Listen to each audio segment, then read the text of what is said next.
అక్కడ ఇంకా ఏదో పెద్ద ఈ భారతదేశం మూర్ఛపోయే రైల్వే అదేంటారా సెంటరా రైల్వే జంక్షన్ కడతారు అక్కడ.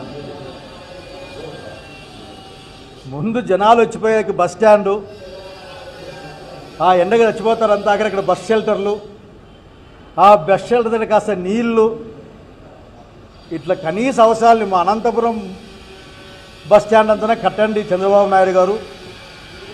నిన్న పునర్నిర్మాణం కాదు, మీ దగ్గర నిర్మాణమే లేదక్కడ. మీరు అప్పులు తెచ్చుకోవాలి, మన ఎత్తి మీద వేయాలి, మేము కట్టాలి. ఇప్పటికే మీరు 1117 కోట్ల రూపాయలు ప్రస్తుతం అప్పుకే మీరు వడ్డీ కడతా ఉన్నారు.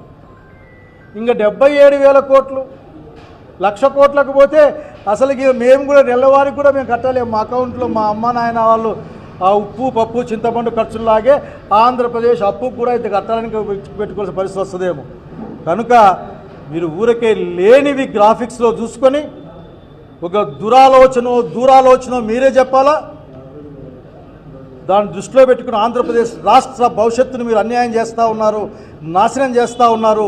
ఇది మంచిది కాదు. ఇది రాయలసీమ ఉత్తరాంధ్ర ప్రాంతాలని పనంగా పెడతా ఉన్నారు, సర్వం అక్కడికి తీసుకెళ్తా ఉన్నారు. ప్రజలు గమనిస్తూ ఉన్నారు. ప్రజలలో అసంతృప్తి పెరగకుండా చూసుకోవాల్సిన బాధ్యత మీపైనే ఉంది.